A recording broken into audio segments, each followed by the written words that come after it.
हक वाले हसन कलाम लिखदा है, गैरत दे विच पैगाम लिखदा है। जेड़े इस्लाम दे खिलाफ उठदे काफिरां दे गलत इकदाम लिखदा है। ओ लड़ रहे हैं मुसलमान वास्ते, औरतां नूं पर्दे कराण वास्ते, कालजा स्कूलां जेड़ी मार दित्ती मुस्लिम दी गैरत जगाण वास्ते।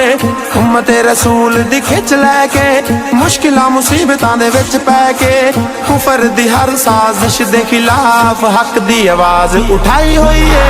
गुरु कारकंद दी नचाई हुई है, अदाकारा कीती बेहयाई हुई है। इन्हां उत्ते क्यों नहीं हुंदी FIR जिन्हां सारी गंदगी फैलाई हुई है। गुरु कारकंद दी नचाई हुई है, अदाकारा कीती बेहयाई हुई है। इन्हां उत्ते क्यों नहीं हुंदी FIR जिन्हां सारी गंदगी फैलाई हुई है। झूठ दा जमाना है, सच्चाई मुक गई, अच्छाई ते भलाई खैर खाई मुक गई। रिश्वत सूद हरामा में हक हलाल दी कमाई मुक गई।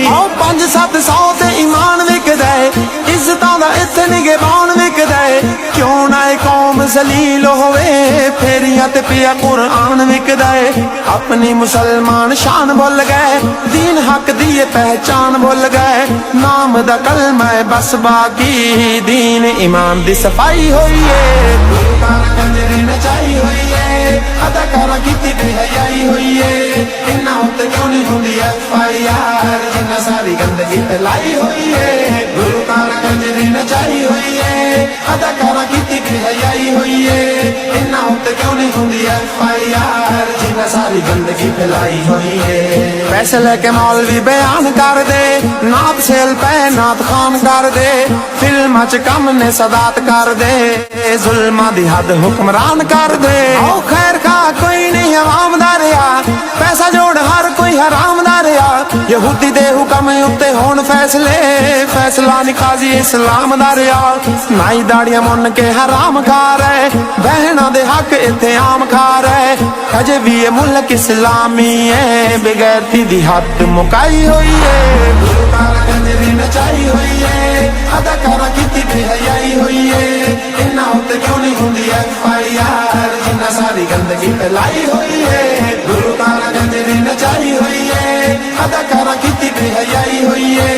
इन्हां उत्ते क्यों नहीं हुंदी FIR जिन्हां सारी गंदगी फैलाई हुई है। परंगी साडी गाल बड़ी छेती सुन लैंदे हो, एक एक शेर छान पुन लैंदे हो। किथे किथे दल्ला किथे किथे कंजर, सख्त अल्फाज विच चुन लैंदे हो। औरतां दे फेरे पे बाजार वेख लो, गैर बंदियां नूं विचकार वेख लो।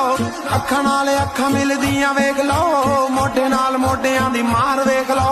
बेहयाई हर हद पार कर गई, इज्जत औरतां दी तार तार कर गई।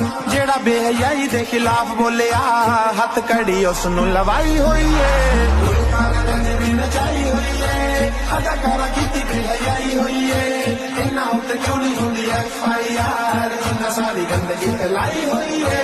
गुरु कारकंद दी नचाई हुई है, अदाकारा कीती बेहयाई हुई है।